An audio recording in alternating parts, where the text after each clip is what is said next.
जब बाज आकाश में उड़ रहा होता है ना, आकाश में जब बाज उड़ता है तो कई बार कौवे जाके उसके पीठ पर बैठ जाते हैं। ये छोटे कौवे होते हैं ना, ये जाके बाज के पीठ पर बैठ जाते हैं और पीठ पर बैठकर उसके सर पे चोंच मारते हैं। कौवे ये बड़े छेड़ू किस्म के होते हैं, छेड़ते रहते हैं, है ना। तो ये जाके उसके पीठ पे बैठते हैं और सर पे चोंच मारते हैं। लेकिन बाज का शरीर थोड़ा बड़ा है तो वो पलट के कौवे की तरह तो नहीं मार पाएगा, पकड़ पाएगा। तो उसको भी पता है, कौवे को पता है कि ये पलट कर मुझे पकड़ नहीं सकता, इसलिए उसका नाजायज फायदा उठाता है कौवा और उसके पीठ पर ही बैठता है और उसके सर पे चोंच मारते रहता है, चोंच मारते रहता है। अब बाज क्या करेगा? कौवा तो नहीं बन सकता ना, बाज तो बाज ही रहेगा, कौवा तो बनेगा नहीं। अब उससे पलट कर जमीन पे उतरे और उससे लड़ाई करे, उससे जब पलटेगा गिरेगा तब तक तो उड़ जाएगा। तो बाज की एक नीति होती है, रणनीति। बाज क्या करता है? कौवे की चिंता नहीं करता। बाज उड़ते रहता है, ठोकर खाते रहता है, सर पर चोट लग रही है, ठोकर खा रहा है, उड़ रहा है, अपनी उड़ान और ऊंची करता है और ऊपर उड़ता है और ऊपर उड़ता है। धीरे धीरे उड़ते उड़ते इतनी ऊंचाई पर चला जाता है, बादलों से भी ऊपर, कि वहां कौवे का दम घुटने लगता है, ऑक्सीजन मिलता नहीं है, सांस मिलती नहीं है। वो तो कम सांस में भी, कम ऑक्सीजन में भी वो रह सकता है, बाज ऊंची उड़ान भर सकता है, लेकिन कौवे का दम घुटने लगता है, कौवा वहीं से छोड़कर नीचे उतर आता है और बाज मुक्त हो जाता है। यानी बाज क्या कह रहा है कि कौवे चोंच मारे तो उसके पीछे मत पड़ो, अपना काम करते रहो और अपनी उड़ान भरते रहो। और जब उड़ान भरते रहोगे तो एक दिन तुम इतनी ऊंचाई पे चले जाओगे, उस ऊंचाई पे कौवा पहुंच ही नहीं सकता। चोंच मारना बंद। अब दो तरीके की तरक्की है जीवन में, या तो आप लड़ना शुरू कर दो,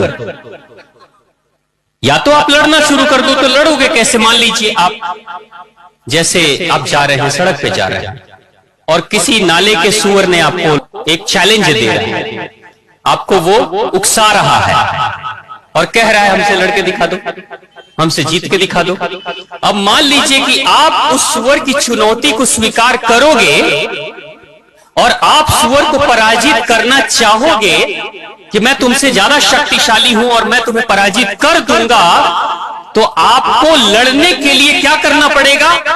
कीचड़ में उतरना पड़ेगा। आपको सड़क छोड़कर कीचड़ में उतरना पड़ेगा।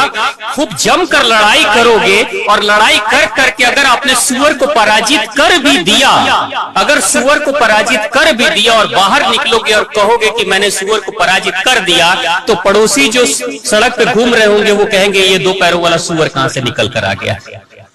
क्योंकि उतने दूर कीचड़ में जो तुमने लड़ाई की है, आपने जो लड़ाई की है, आप खुद ही सूअर बन जाओगे, क्योंकि पूरे सर से लेकर पैर तक आपके कीचड़ भर जाएगा।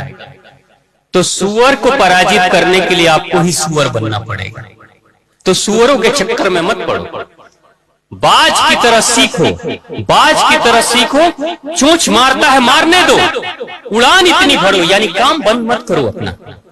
बाज क्या कर सकता है? उड़ सकता है, तो उड़ान नहीं भर, उड़ान रोको मत। अब किसी बच्चे को किसी ने कह दिया अरे तुम क्या पढ़ोगे, तुम क्या पास होगे, तुम क्या जीवन बनाओगे, तुम तो जिंदगी भर ऐसे ही रहोगे, तो ये सब बातें मत सुनो और पढ़ाई करो बाज की तरह और उड़ान भरो, ऊंची उड़ान भरो। एक दिन तुम इतने बड़े मुकाम पे पहुंचो कि उस दिन सबका मुंह बंद हो जाए, सबको जवाब मिल जाए, सबको शांति हो जाए। अब हाथी रोड पे चलता है तो कुत्ते तो भौंकते हैं। अब हाथी छोड़ कर जाए वो सड़क के किनारे, कुत्तों के पीछे दौड़े नहीं, अपने मस्त चाल में चलते रहता है। लेकिन कभी कभी इंसान ऐसी मूर्खता कर देता है। एक बार विचित्र घटना घटी। एक बार क्या हुआ, एक ट्रेन चल रही थी जिसमें बहुत सारी सवारियां थी, सैकड़ों लोग थे, ड्राइवर ट्रेन चला रहा था। तो कुछ देर के बाद वो ट्रेन पटरी छोड़कर झाड़ियों में घुस गई। वो ट्रेन पटरी छोड़कर झाड़ियों में घुस गई और सारे ट्रेन के डब्बे उलट गए, बहुत लोग जख्मी हो गए, लेकिन लोग बच गए थे। ड्राइवर को उसके अधिकारी ने पूछा अरे ये तुम क्या कर रहे थे, ये तुमने कैसे पटरी से गाड़ी उतार दी, गाड़ी पलट गई, कितने लोगों का एक्सीडेंट हुआ, ट्रेन का नुकसान हुआ, ट्रेन टूट गई, ये तुम कर क्या रहे थे? तो वो ड्राइवर कह रहा था मैं तो ठीक ही चला रहा था, मैं तो ठीक से ही चला रहा था, लेकिन मैं देखा कि मेरे ट्रैक पे यानी कि रेलवे लाइन के ऊपर एक आदमी ऐसे हाथ करके खड़ा था। एक आदमी ऐसे हाथ करके खड़ा था। मैं उसको हॉर्न दबा रहा हूं, बार बार कह रहा हूं हटो हटो हटो, यहां से हटो, मुझे जाने दो, नहीं तो तुम मर जाओगे। मैं उसको बार बार बोल रहा था, लेकिन वो हट ही नहीं रहा था। तो वो जो अधिकारी है कहता, अरे कैसे पागल हो, अगर नहीं हट रहा था हॉर्न बजाने से चढ़ा देते उसी के ऊपर, तुम कैसे रुक सकते हो, चढ़ा देते उसके ऊपर।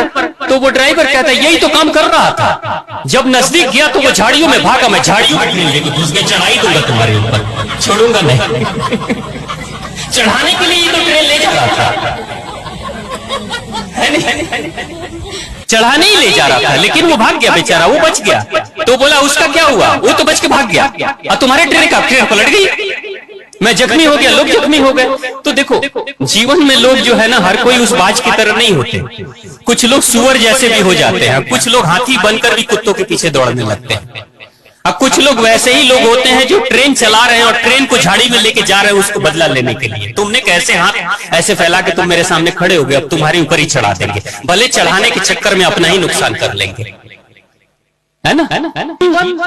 जन्म तो प्रत्येक माता पिता एक बच्चे को दे देते हैं, प्रत्येक माता पिता एक जन्म को दे देते हैं, लेकिन जीवन का जो सच्चा ज्ञान जब प्राप्त होता है उस दिन जिंदगी की सच्ची शुरुआत होती है। तो जीवन में ज्ञान अर्जित करना जरूरी है, किस रास्ते से चलना है, कैसे चलना है, कैसे जीना है, तब जीवन का सच्चा कल्याण होगा।